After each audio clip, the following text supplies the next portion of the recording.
حضرت ابراہیم علیہ السلام سے بھی ملاقات ہوئی تھی. انہوں نے کہا کہ آپ کی امت کو میرا سلام کہہ دیجیے گا. حضرت ابراہیم علیہ السلام نے ہم لوگوں کے لیے سلام بھجوایا، کیونکہ ہم ان کی ملت ہیں، انہیں فخر ہے. ہر نبی کو ہمارے نبی کی امت پہ فخر ہے، کیونکہ ہر نبی کی نبوت کی تکمیل کی شہادت یہ امت دے گی. لَتَكُونُوا شُهَدَاءَ عَلَى النَّاسِ، یہ امت گواہ ہے. حضرت نوح علیہ السلام کو بلایا جائے گا اور ان سے کہا جائے گا کہ آپ نے اپنی بات پہنچا دی. قوم کے لوگ کہیں گے انہوں نے ہمیں دعوت نہیں دی. پیغمبر کہیں گے اللہ پاک میں نے دی دعوت اور 1000 برس تک دعوت دی. اللہ تعالیٰ فرمائیں گے کہ کون ہے تمہارا گواہ؟ تو وہ کہیں گے ہے گواہ. کون گواہ ہے؟ گواہ لاؤ. حضرت نوح علیہ السلام امت محمدیہ کو گواہ ہمیں پیش کرے گی.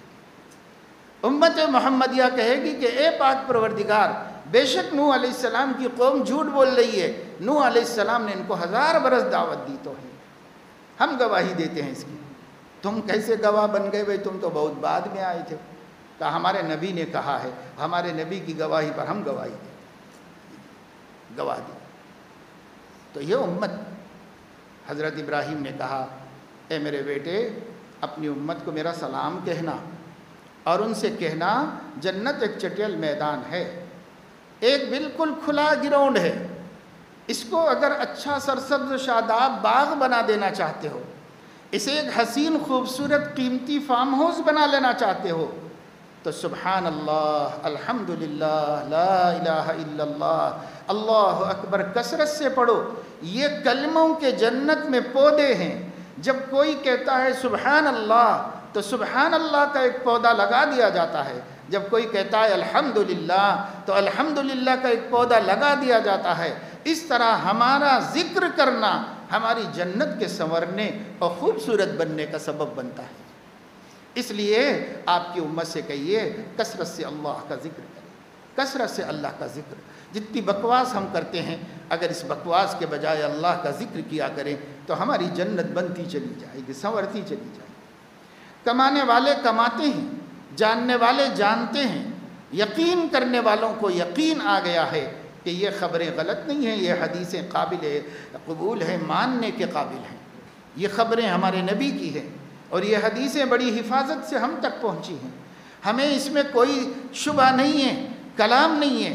اس لیے انہوں نے یقین کیا اور انہوں نے اپنا ٹائم خراب کرنے کے بجائے اللہ کا ذکر کر کے اپنی جنت سنوار لی اور بنا لی. ہم لوگوں کو جھوٹ میں، غیبت میں ٹیسٹ ہے، مزہ ہے، اور اسی مزے میں ہم اپنی عاقبت برباد کریں. میں بتاؤں گا اگر موقع ہوگا تو انشاءاللہ تعالی یہ ہماری زبان کا کیا منظر حضور علیہ السلام نے معراج میں دیکھا تھا. کچھ مناظر اللہ نے دکھائے تھے. لِنُرِيَهُ مِنْ آیَاتِنَا، اس لیے معراج کرائی تھی کہ اپنی قدرت کی نشانیاں دکھائیں.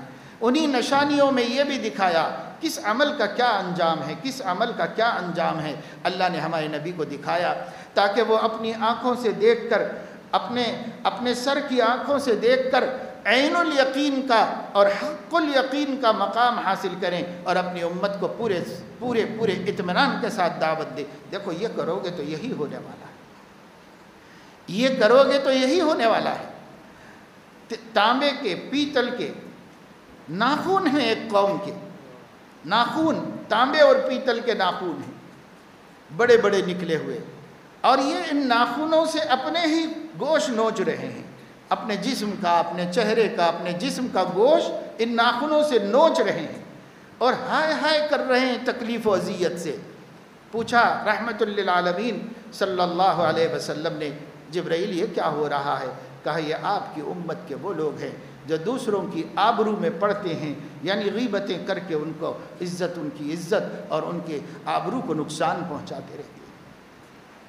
جس دن مریں گے اس دن سے لے کے حشر کے دن تک یہی کرتے بیٹھنا پڑے گا. اپنے لوہے کے ناخنوں سے اپنے آپ کو نوچتے رہنا پڑے گا جب تک کہ حساب کی گھڑی نہ آ جائے اور اللہ تعالیٰ ان کا حساب نہ لے لے. آج ہمارا ٹائم ان چیزوں میں صرف ہو رہا ہے. اپنے آپ کو نوچنے کے لیے ہم پیتل کے اور لوہے کے ناخن تیار کر رہے ہیں. جس دن سانس اکھڑے گی اس دن سے لے کر جس دن اللہ حساب کو بیٹھے گا اس دن تک یہی کرتے برزخ میں یہی کرتے رہنا ہوگا۔ کیا سامان کر رہے ہیں اپنے موت کے بعد کا؟ کیا ضرورت ہے کہ ہم کسی کے پیچھے پڑیں؟ کیوں نہیں ہم اپنے اس وقت کو اس زبان سے اللہ کا ذکر کر کے اپنی جنت بنانے اور اپنے رب کو راضی کرنے کے لیے استعمال کریں؟ لیکن نہیں، اس میں ہمیں مزہ نہیں آتا۔ ہمیں مزہ آتا ہے غیبتیں کرنے میں، جھوٹ بولنے میں، برائیاں پھیلانے میں، لڑائی جھگڑے لگانے میں، فتنے کرنے میں۔ ہمیں خوب ٹیسٹ آتا ہے، مزہ آتا ہے۔ اللہ پاک اپنے فضل و کرم سے ہمیں توفیق نصیب فرمائے کہ ہم اپنے حبیب سیدنا محمد الرسول اللہ صلی اللہ علیہ وسلم کی تعلیمات کو